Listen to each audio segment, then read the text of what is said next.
তো নিয়ে আইলাম বিয়া বাড়ির সেকেন্ড পার্ট নিয়া।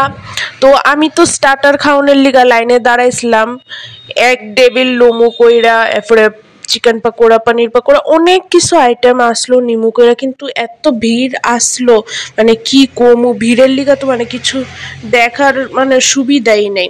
তো যাই হোক, তারপরে দেখতে আসলাম এদিকে নাকি জামাই আইব কইরা সবাই লাইন ধরে দাঁড়াইছে গেটের সামনে, গেট ধইরা। তো আমি আর মা ও যাইতাছিলাম জামাই দেখানোর লিগে। আমার মা কয় তুই স্টার্টার পরে খাইস, আগে জামাই দেখা লই। তো জামাই তো আইতে বহুত দেরি, আমি মারে কই জামাই আইতে আইতে চলো মা আমি একটু ফুচকা খাইয়া লাই। ফুচকা খাইতে তো পারতাম না, পরে দা ফুচকাই খাইয়া লাই কদ্দুরা। তো আমি কিন্তু জমায়া ফুচকা খাইছি মনটা খুললা। আর এটা কেটা জানি আমার সামনে আয় পড়ছিল ঠিক করে, একটু ভিডিও ক্লিপও নিতে দিতাছিল না ব্লগ বানানোর লিগা। তো আমি কইছিলাম আমার শুকনা ফুচকা দোকানের লিগা, আমার শুকনা ফুচকাই বেশি ভাল লাগে আর কি, টক জল ছাড়া। কিন্তু তাই না মনে বুঝছে না আমার কথাটা, মানে জল সহ দিতাছিল। যে কারণে কি হয়েছে পরে ফুচকা খাই আমার এমন পেট ভরা ভরছে, আমি মেইন কোর্সে আর ঠিক করে খাইতে পারছি না। তো এরপর হাতটা ধুইয়া নিলাম, ধোয়া টোয়ার পরে এরপরে ওখানে আম্মা কইতাছে চল আবার দেখুন গিয়া জামাই জামাই এখনো আইছে না, আইতে পারে। পরে দে ভিড়টিরের লিগা জামাই টামাই তো আর দেখুন যায় না। আমি কো আরে জামাই পরে দেখবো, জামাই পরে দেখবো, কিন্তু না, আমার মা তো আর শুনতো না আমার কথা। মা কই চল চল চল আগে জামাই দেখালো। তো হাত ধোয়ার পর আমি মারে কইতাছিলাম ভিডিও কি আবার ভিডিও ক্লিপ নল লাগেনি। মা কর না তুই যখন কইছিস ননের লিগা সবই নিয়ে দেখামো।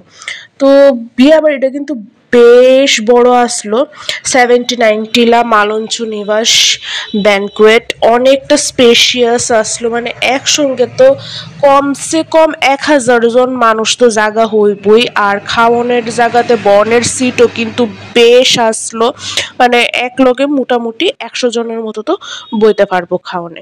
তো এই লোকে আমার মা আর বাবু বিয়া বাড়িতে অনেকদিন পর ইনভিটেশন পায়, তো তারা ভীষণ খুশি আসলো, তারা গল্প গুজব করতে আসলো, বহু চীনা পরিচিত মানুষের সঙ্গে দেখা হইতেছিল, একসঙ্গে অনেক পাড়ার মানুষকে রিলেটিভসকে হয়েছিলাম। তো ভীষণ ভীষণ ভীষণই মজা হইতেছিল আর কি, মানে কি কমু। তারপরে ওই দিক থেকে আমার ঠাম্মা দৌড়ে এসছে ফটো তুলনের লিগা, মানে ফটো তুলতে কি পরিমাণে এক্সাইটেড হইলে, মানে ভিডিও তো করতেছি এর ভিত্তি দাঁড়ায় গেছে গা ফটো তুলতো।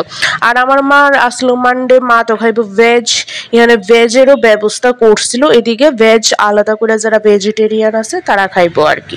তো আমার মা অনলি মানডেতে ভেজ খায়, বাকি দিন নন ভেজই খায়। তো সেই কারণে হেন গেছে খাইতে, যেদিন গেছিলাম আমরা বিয়ে বাড়িতে ওই দিন আসলো মানডে। তো আমি আর আমার ঠাম্মা আর আমার বাবা গেছিলাম গা, আমরা তো নন ভেজিটেরিয়ান খাওয়ারই খামু। তো আমরা নন ভেজিটেরিয়ান খাওয়ার খাইতে গেছিলাম গা। তো এখনো অনেকটা সিট ক্লিন করছে না তারা ঠিক করে, তো ক্লিন করলে এরপরে আমরা পরিবেশন দিব।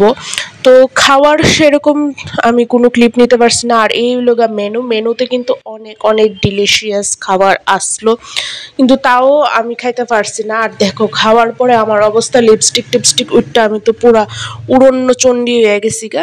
তবে খাবার কিন্তু বেশ ভালোই লাগছিল, অনেক কিছু আসলো, চিংড়ি মালাইকারি, মাটন, ভেটকি ফ্রাই, মানে টেস্টে অনেক কিছুই আসলো। তো খাওয়ার পরে ওইটা একটু গল্প গুজব আড্ডা মারতে আসলাম, কফি পাকোড়া আবার খাইতে আসলাম।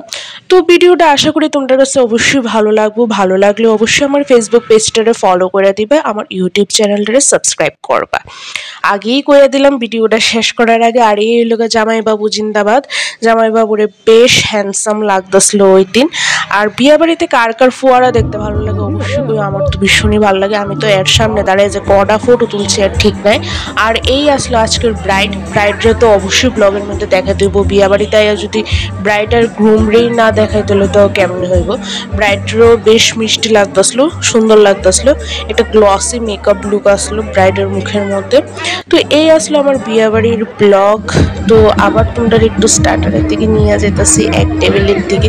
কি করুম, বিয়া বাড়িতে আইলাম আর যদি কবজি ডুবাইয়া যদি নাই খাই তাহলে বিয়া বাড়িতে আমার কোনো মানেই নেই। বাঙালির উদ্দেশ্য হইল একটা খাওয়া দাওয়া করা।